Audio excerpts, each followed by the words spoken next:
भारत माता की, भारत माता की। नमस्कार। उजोनीर रायजोलोई मरम आरु श्रद्धा जानाइशो।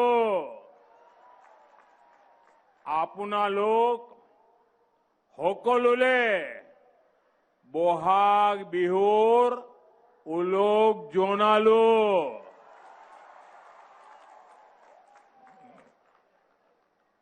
असम के चुनाव की घोषणा के बाद ये मेरी पहली जनसभा है। ये जो सामने जन समुद्र है,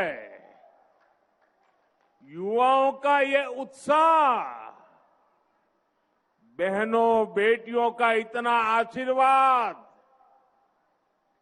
और उधर रोड भी पूरा भरा हुआ है। पता नहीं उनको सुनाई देता होगा कि नहीं देता होगा, शायद वो मुझे देख पाते ही नहीं होंगे। लेकिन देखिए ये प्यार, ये इस बात की खुली घोषणा है कि इस बार हैट्रिक पक्की है। देखिए, आप सबके आशीर्वाद से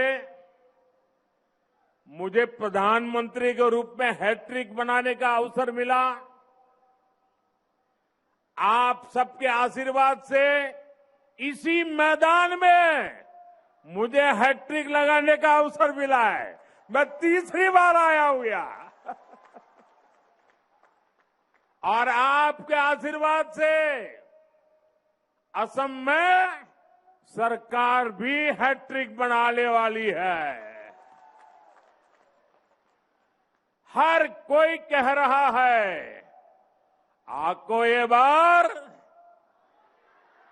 आपको ये बार, आपको ये बार, आपको ये बार एनडीए सरकार, आपको ये बार बीजेपी सरकार।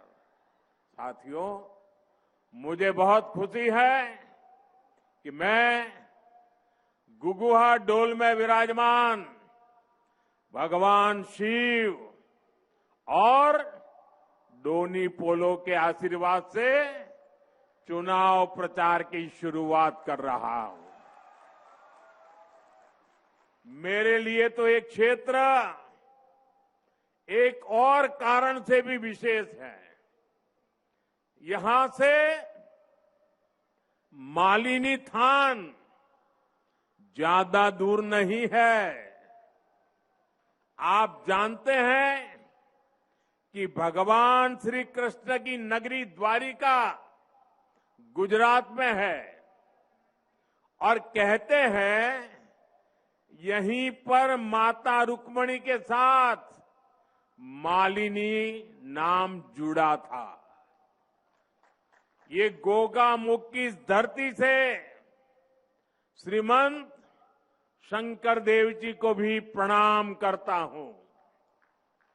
असम की धरती ने वीर लाचित बोरफुकन जी, भारत रत्न भूपेन हजारिका जी, ऐसी अनेक महान संतानों को जन्म दिया है।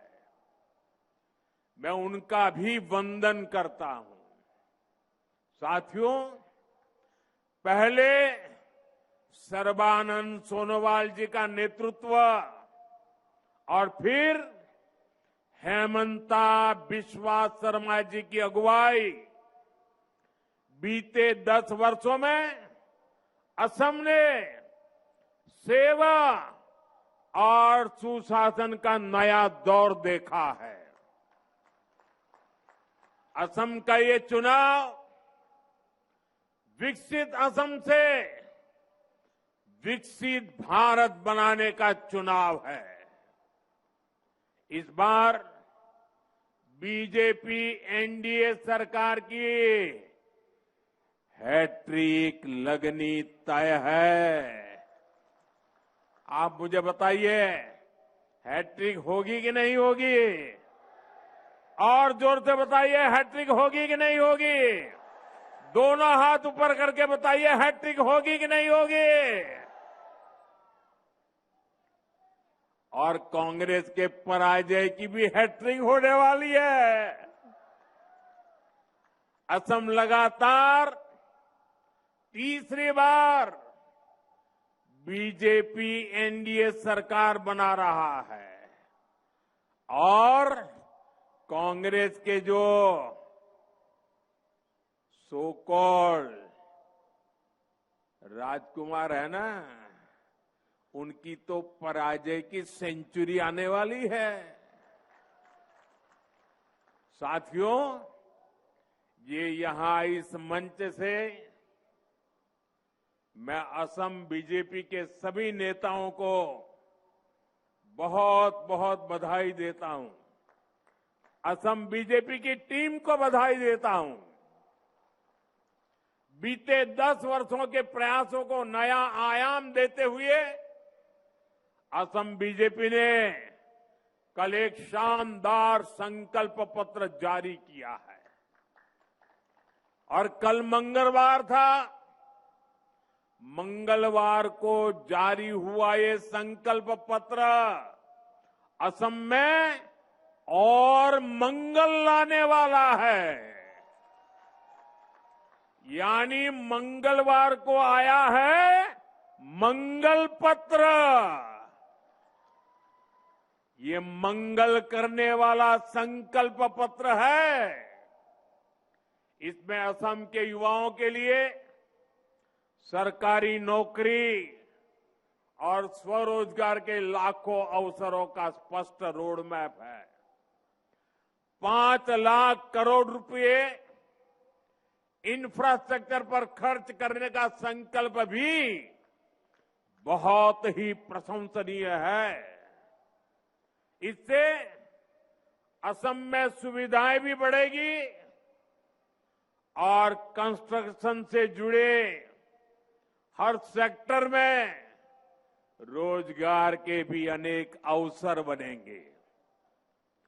साथियों, बीते वर्षों में असम के 22 लाख से अधिक गरीब परिवारों को पक्के घर मिले हैं। मैं जरा फिर से बोलता हूं आंकड़ा, 22 लाख से अधिक गरीब परिवारों को असम में 22 लाख से अधिक गरीब परिवारों को पक्के घर मिले हैं। मैं जरा आपसे पूछना चाहता हूं, यहां के गरीबों को कितने पक्के घर मिले हैं? 22 लाख। कितने पक्के घर मिले हैं? जोर से बताइए, कितने घर मिले हैं? गरीबों को कितने पक्के घर मिले हैं? ये घर घर पहुंचाइए। 22 लाख गरीब परिवारों को पक्के घर मिलना मतलब उनको एक नई दुनिया का जन्म हो जाता है। बीजेपी का संकल्प पत्र कहता है कि जिनको अभी तक पीएम आवास के घर नहीं मिले हैं, उनको भी पक्के घर मिलेंगे। आने वाले समय में 15 लाख और गरीब परिवारों को पक्के घर की गारंटी पक्की है। गरीब परिवारों के बच्चों को केजी से पीजी तक मुफ्त शिक्षा की घोषणा भी प्रशंसनीय है। साथियों, असम की बहनों बेटियों के लिए तो डबल इंजन सरकार का डबल बेनिफिट और भी आकर्षक होता जा रहा है। मैं जो आंकड़े बोल रहा हूं याद रखोगे? घर घर बताओगे? हर बूथ में बताओगे? मैं बताता हूं, लखपति दीदी अभियान से असम की बहनों को बहुत लाभ हुआ है। अभी तक असम की करीब 3 लाख बहनें लखपति बाइदो बन चुकी है। जरा मुझे बताइए कितनी लखपति बाइदो बनी है? 3 लाख। कितनी लखपति बाइदो बनी है? जरा जोर से बताइए कितनी लखपति बाइदो बनी है? कल असम बीजेपी ने ऐलान किया है कि अब डबल इंजन सरकार 40 लाख बहनों को लखपति बाइदो बनाने के लिए प्रयास करेगी। कितनी? 40 लाख बहनों को। आप सोचिए, 40 लाख बहनों को मतलब 40 लाख घरों में कोई न कोई लखपति दीदी बनने वाली है। साथ ही असम बीजेपी ने अरुणोदय योजना में और अधिक बहनों को जोड़ने में और हर महीने मिलने वाली मदद को बढ़ाने की भी गारंटी दी है। हमारी बेटियों के साथ कोई धोखाधड़ी न कर सके, बेटियों का मान सम्मान और जीवन सुरक्षित रहे, इसके लिए भी अनेक बड़ी घोषणाएं की गई हैं। साथियों, असम में यूनिफॉर्म सिविल कोड लागू करना और हमारे आदिवासी समाज 6 शेड्यूल एरिया की संस्कृति और परंपराओं को सुरक्षित रखना, ये असम की पहचान बचाने के लिए बहुत बड़ी घोषणाएं हैं। और आप जानते हैं, बीजेपी जो कहती है वो करके दिखाती है। साथियों, किसानों का सशक्तिकरण डबल इंजन सरकार की बहुत बड़ी प्राथमिकता रही है। असम के 20 लाख किसानों को अभी तक पीएम किसान निधि के तहत 7,500 करोड़ रुपए मिल चुके हैं। अब असम बीजेपी ने घोषणा की है कि यहां के छोटे किसानों को हर वर्ष 11,000 रुपए अतिरिक्त मिलेंगे। इसके अलावा असम बीजेपी ने ट्रैक्टर, पावर टिलर और गायें खरीदने के लिए बहुत बड़ी मदद देने का ऐलान किया है। साथियों, बारिश और बाढ़ से भी सबसे अधिक नुकसान मेरे किसान भाई बहनों को होता है। मुझे बहुत संतोष है कि पीएम फसल बीमा योजना से असम के करीब 11 लाख किसानों को 730 करोड़ रुपए से अधिक का क्लेम मिल चुका है। लेकिन बीजेपी एनडीए सरकार का निरंतर प्रयास है कि बाढ़ की समस्या का भी स्थायी समाधान निकले। बीजेपी सरकार सैकड़ों करोड़ रुपए यहां आधुनिक तटबंध बनाने पर खर्च कर रही है। ब्रह्मपुत्र की सुबनसिरी नदी की गहराई को बढ़ाने के लिए प्रयास किए जा रहे हैं। Subansiri lower hydro electric project भी फ्लड को कंट्रोल करने में काफी मदद करेगी। अब असम बीजेपी ने राज्य को बाढ़ की परेशानी से मुक्त करने के लिए 18,000 करोड़ रुपए के विशेष मिशन का संकल्प किया है। 18,000 करोड़ रुपए किसानों के लिए। कितने? आपको याद रखना पड़ेगा कितने। जरा जोर से बताइए कितने। 18,000 करोड़ रुपए। कितने? किसानों के लिए कितने?